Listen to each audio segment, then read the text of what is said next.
प्रभावी नगर सेवक इमरान खान ने भरी बारिश में किया दौरा एपीजे अब्दुल कलाम इस एरिया का।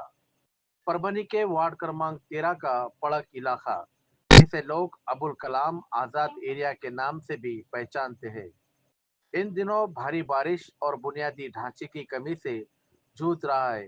खासकर कावड़गांव गेट रोड के नजदीक बने हिस्से में हालत बेहद चिंताजनक है। कई घरों तक पानी घुस चुका है, राशन व रोजमर्रा की चीजें प्रभावित हुई है और पालतू जानवरों का भी बड़ा नुकसान हुआ है। शमशान भूमि के पास बनी खदान में पानी भर जाने से स्थिति और बदतर हो गई है। स्थानीय लोग आरोप लगा रहे हैं कि मृत पशु भी खदान के पास ही फेंके जाते हैं, जिससे गंदा पानी, कचरा और सड़े गले जानवरों की बदबू फैली हुई है। मोहल्ले में कचरे के ढेर और जाम नालियों के कारण बीमारी का खतरा बढ़ गया है। लोग डेंगू और मलेरिया जैसे संक्रमण के लिए चिंतित है। विशेषकर बच्चे और बुजुर्ग अति संवेदनशील बताए जा रहे हैं। प्रभावित मुस्लिम एरिया, ये परेशानी सिर्फ पड़क इलाके तक सीमित नहीं है। जमजम कॉलोनी, बाबर कॉलोनी और एपीजे अबुल कलाम नगर में रहने वाले लोग भी इन्हीं हालतों से गुजर रहे हैं। नागरिकों का कहना है कि हर चुनाव में वो भारी तादाद में वोट डालते हैं, लेकिन उसके बाद उनकी सूद को ही नहीं लेता। इमरान खान का बयान। इसी बीच स्थानीय नेता इमरान खान ने इलाके का दौरा किया। उन्होंने मौके पर रहकर प्रभावित परिवारों से बातचीत की और कहा, आप लोग बिना पढ़े लिखे नेताओं को चुनकर देते हैं, जो विकास के लिए फंड भी नहीं जुटा पाते। 5 साल तक गायब रहते हैं और जनता के बीच नहीं दिखते। हमें ऐसे पढ़े लिखे नौजवानों का आगे लाना होगा, जो जनता के सुख दुख में शामिल हो। इमरान खान ने खास तौर पर कहा कि मुस्लिम इलाकों में से हमेशा भर भर कर वोट दिए जाते हैं, लेकिन आमदार और खासदार अपनी जिम्मेदारी निभाने में नाकाम रहते हैं। हमारी जिम्मेदारी है कि ऐसे लोगों को चुना जाए जो निधि लाकर सच्चे मायनों में विकास करे। उन्होंने आगे स्पष्ट किया कि राशन की मदद तो जरूरी है, लेकिन साथ ही रोड और नालियों की मरम्मत स्थानीय समाधान है। इमरान खान ने स्थानीय प्रतिनिधियों, आमदार राहुल पाटिल और खासदार बंडू जाधव से जवाबदेही की मांग की। अंत में इमरान खान ने जनता से अपील की कि अब की बार ऐसे लोगों को वोट दीजिए जो सिर्फ कुर्सी के लिए नहीं, बल्कि जनता के बीच रहकर कौम और मिल्लत की फिक्र करे। वोट हमेशा विकास के नाम पर होना चाहिए, ना कि जात पात या लालच के नाम पर। अस्सलाम वालेकुम। देखिए अभी कुछ 1 घंटा 1.5 घंटा पहले मेरे को एक फ़ोन आया वहाँ से कि भाई यहाँ पे फड़क में जो है तो एपीजे अबुल कलाम उस कॉलोनी का नाम है। इतना बड़ा नाम है लेकिन उसमें कोई विकास का काम ही नहीं हुआ है अभी तक। दूसरी बात, हर साल पिछले साल भी इसी तरीके से पानी घुसा था। तो हम लोगों ने कुछ नौजवान बच्चों ने साथ में मिलकर जो है तो उनका इंतज़ाम कामयाब फंक्शन हॉल में किया था। वो लोगों को लाकर वहाँ पर रखे थे। अभी मैं खुद वहाँ पर जाके देखा हूँ, लोगों से बात किया हूँ, तो देखा हूँ तो उनके घर में पूरा अनाज का खराबा हो चुका है। उनके घरों में पूरा पानी घुस गया है। लोगों को सोने के लिए जगह नहीं है। प्रशासन क्या करता है, आता है, लिस्ट बनाते हैं और 5,000 10,000 रुपये देते हैं और ख़त्म हो जाता है।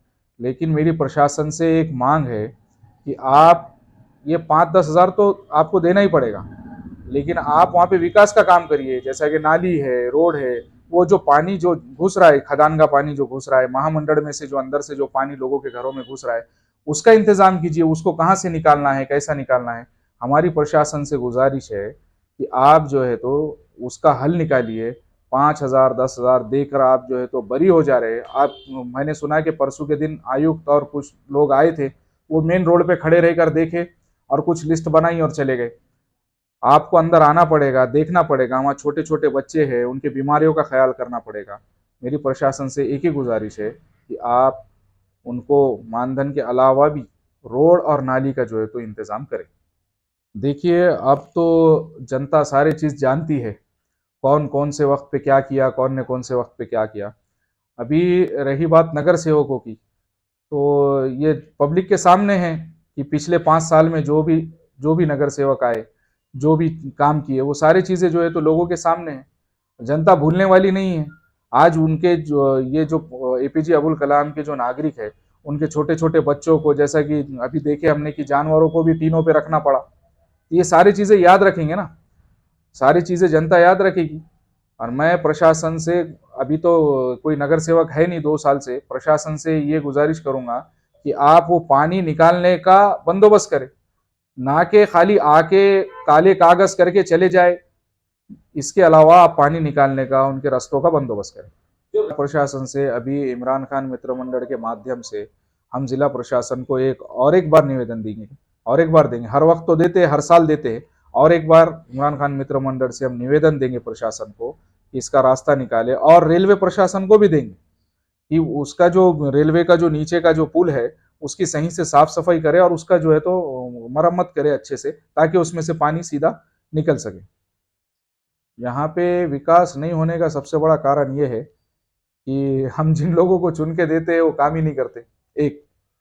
दूसरी बात ये है कि अभी कुछ दिन पहले वहाँ के लोगों को नोटिस वगैरह आए थे, तो खैर वो तो मैटर कोर्ट में चालू है, किसी किसी एक ने नोटिस इशू किया था तो कोर्ट मैटर चालू है, तो उससे उससे तो कुछ संबंध नहीं है ना। वहाँ इंसान तो रह रहे हैं ना, काम करने के लिए इंसान रहना जरूरी है, वहां पर इंसान रह रहे हैं। और एक प्रशासन के साथ साथ मैं हमारे यहाँ के कार्य सम्राट जिसको कहते हैं परभनी शहर में, डॉक्टर राहुल पाटिल आमदार और खासदार संजय बंडू जादव साहब, इन दोनों का भी काम है कि मुसलमानों ने इन्हें भर भर कर वोट दिए। हर मुस्लिम एरिया से इन दोनों को इतने वोट मिले, इनकी जीत के हकदार मुसलमान हैं। तो इन दोनों का भी काम है कि हमारे एरिया में आकर, जैसा कि एपीजे अबुल कलाम हो गया, जमजम कॉलोनी हो गया, ये जिन जिन बाबर कॉलोनी हो गया, जिन जिन एरियो में मुस्लिम इलाकों में पानी भर रहा है, वहां पर जाके ये कुछ मदद करे। हम लोगों के ऑटो पे चुन के आना और फिर विकास का काम नहीं करना, ठीक है, एक नगर सेवक नहीं कर रहा, हमने आपको भी तो वोट दिए। मैं प्रशासन के साथ साथ आमदार और खासदार दोनों से भी अपील करता हूं कि आप आइए हमारे लोगों के बीच में, हमारे लोगों ने आपको भर भर के वोट दिए हैं। आप देखिए हमारे लोगों के घरों में पानी कहां से घुस रहा है। देखिए, मैं बार बार ये कह रहा हूं आपको कि हमारे जो लोग यहाँ से, हम लोग जिसको भेज रहे हैं महापालिका के अंदर, हम लोग जिसको महापालिका के अंदर भेज रहे हैं, वो लोगों को काम भी तो करने आना चाहिए ना। अभी हम देख रहे हैं कि अभी सत्ता में जो बैठे हुए हैं वो एकदम विरोधी है हमारे, हमको जो है तो वो विरोधी समझते हैं, इसलिए हमारे वार्डों में एक तो फंड नहीं देते। दूसरी बात, हम जिनको चुना के देते हैं, हम जिनको भेजते हैं, वो लोगों ने भी तो लड़ लड़ा के लाना चाहिए ना कुछ तो भी फंड। वो उनको अगर फंड की बात करें तो वो बोलते हैं कि हमारे पास तो हमारी सरकार ही नहीं है। मैं हमारे वार्ड नंबर 13 के जनता से अपील करूंगा कि नौजवान होना चाहिए, पढ़ा लिखा होना चाहिए। आप पढ़े लिखे जो आपके बीच में 5 साल आपके बीच में रहे, ना कि चुन के आए और गायब हो जाए, ऐसे लोगों को दूर करे। और जो आपके बीच 5 साल आपके सुख दुख में जो रहता है, आप उसको चुन के लाइए। मैं नहीं कहूंगा कि मेरे को ही चुन के लाइए, लेकिन आपके बीच में आपका काम करने वाला होना चाहिए, नौजवान होना चाहिए, उसको कौम और मिल्लत की फिक्र होना चाहिए, ऐसे आदमी को आप चुन के लाइए। ये जनता सारी चीज जानती है, अचानक से प्लेन से उतर के आएंगे और लड़ लेंगे, ऐसा नहीं होता है। लोगों के बीच में रहकर लोगों के काम करना पड़ता है। लोगों को मालूम है, पब्लिक को मालूम है किसको वोट देना है, किसको चुना के लाना है, किसको क्या करना है। हर चीज़ पैसों के दम पर नहीं होती। और अभी आपको ये भी बता दूं कि मुसलमान कौम जाग चुकी है। मुसलमानों को ये पता हो चुका है कि हम 1500 रुपये में बिकने वाले नहीं।